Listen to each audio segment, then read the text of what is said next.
Hello, my name is Daniel. I'm a professional actor living in Lethbridge, a creative and resilient little city nestled into the coulees amidst the vast prairie landscape of Alberta.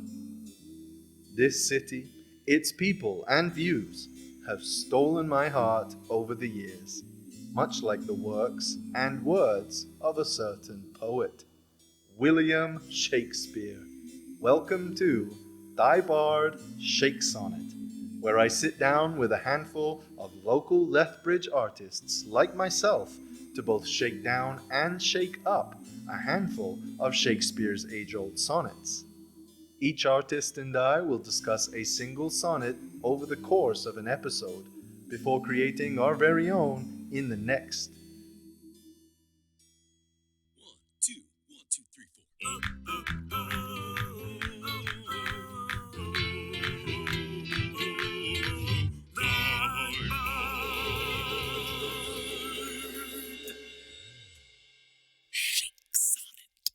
In this episode, we are shaking down none other than William Shakespeare's 104th sonnet. But we needn't do so alone. Oh no! Please join me in welcoming Victoria Nestrovich.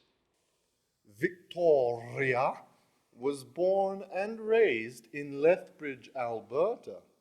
After graduating, she attained a 3-year diploma in musical theatre performance from Sheridan College in Oakville, Ontario. She worked professionally in theatre, film, and television for almost 10 years throughout Canada before coming back to Alberta shortly after getting married to start her family. She now works with the public school district as a Learning Commons facilitator and finds this extremely rewarding and inspiring. Thank you so much for being here with me today, Victoria, and thank you to everybody tuning in. I do want to take a quick moment to acknowledge that we are on Treaty 7 territory, which is also home to Métis Nation Region 3. First things first, let's take a look at Sonnet 104 in its entirety. To me, fair friend, you never can be old, for as you were when first your eye eyed, such seems your beauty still. 3 winters cold have from the forests shook 3 summers' pride. 3 beauteous springs to yellow autumn turned. In process of the seasons have I seen 3 April perfumes in 3 hot Junes burned, since first I saw you fresh, which yet are green. Ah, yet doth beauty like a dial hand steal from his figure, and no pace perceived. So your sweet hue, which methinks still doth stand, hath motion, and mine eye may be deceived.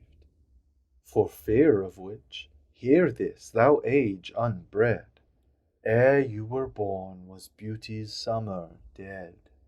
So yeah, what does this sonnet kind of mean to you? Like, how do you read this sonnet? What stands out to you in it? To me, it's somebody in love with not only another person's natural beauty, but the natural beauty of the world. Awesome. So let's take a look at stanza 1, lines 1 through 4, and see what stands out to us. To me, fair friend, you never can be old, for as you were when first your eye eyed, such seems your beauty still. 3 winters cold have from the forests shook 3 summers' pride.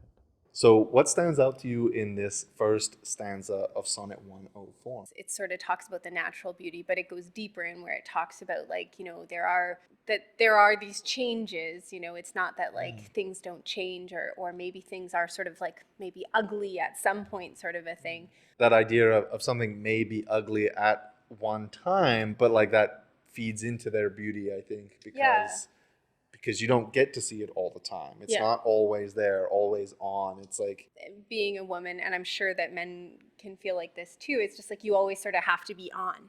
There's just always this expectation that you need to be on all the time, right? And that's just not, that's not sustainable. And Nope. it's who Shakespeare writing this, they're accepting of that, and that's, I think, really important. And so what color does this first stanza bring to mind for you? This one could be like a lightish blue color. Light blue? Yeah. Light blue it is. So let's jump into stanza 2 of Sonnet 104 and see what stands out to us. 3 beauteous springs to yellow autumn turned. In process of the seasons have I seen 3 April perfumes in 3 hot Junes burned, since first I saw you fresh, which yet are green. And so what stands out to you in this stanza?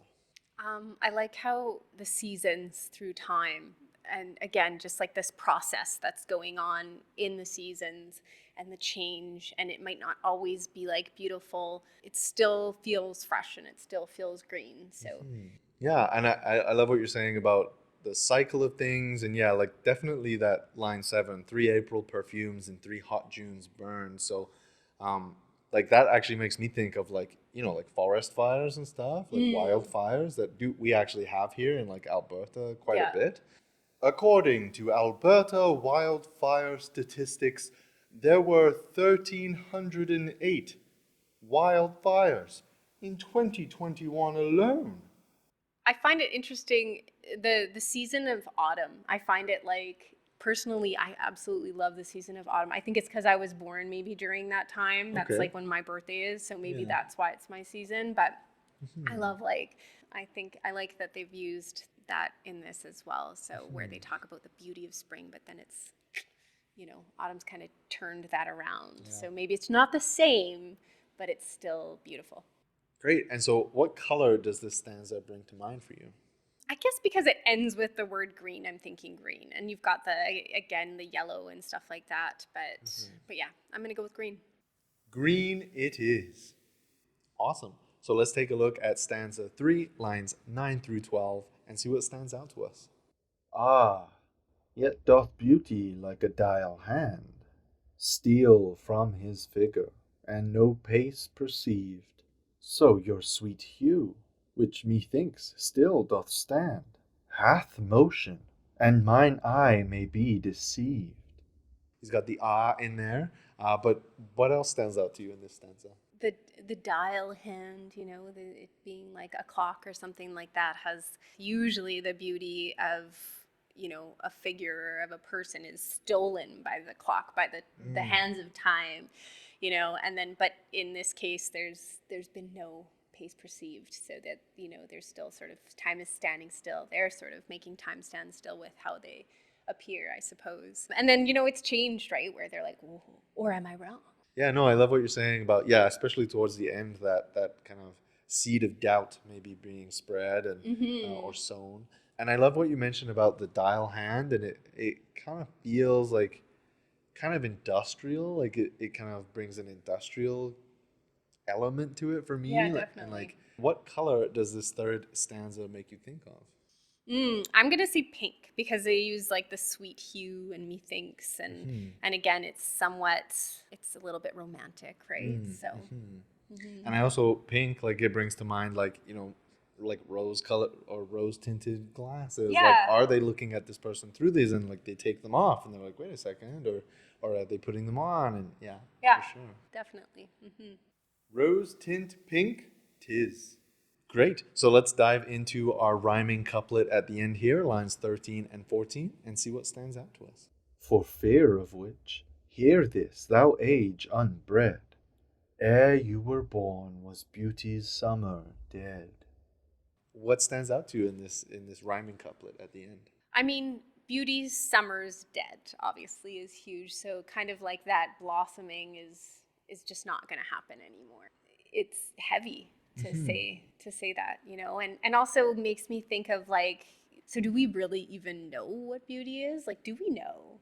So yeah, it's interesting. And even if I think about like my past and you look back on pictures from your past, and this is something that really comes to me, is like a lot of our photos up until, maybe 10 years ago weren't digital, it was film.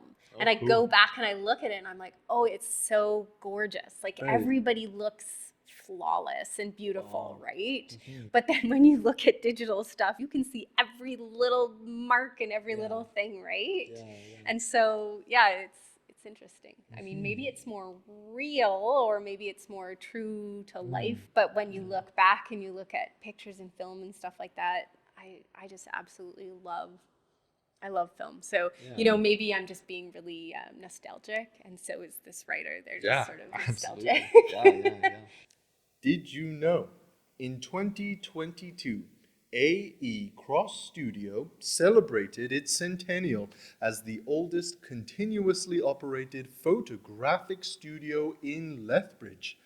Over 100 years ago now, Alfred Ernest Cross emigrated from England, eventually settling in Lethbridge, where he established a photography business in the downtown core.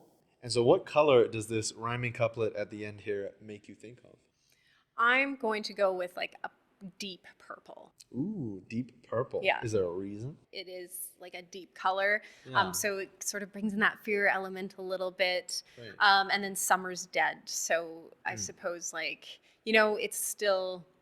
it's purple's still a really like nice color, I think. I love purple. It's my favorite color. So Right on. it's still a nice color to look at, but yeah, it reads elderly to me. Like it reads sort of older, yet still kind of Regal. yeah. Awesome. Regal indeed. Deep purple it is. Stay tuned for the next episode where Daniel and Victoria shake up Sonnet 104.